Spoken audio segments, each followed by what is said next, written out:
μου, τι σου συμβαίνει? Μήπως κλαις? Ναι. Έλειες, Κουστάβο, όμως.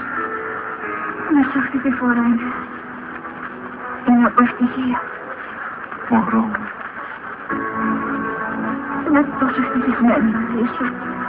Με το μωρό μας. Μόνο σε αυτή τη πηγή, στη γη που γεννήθηκα.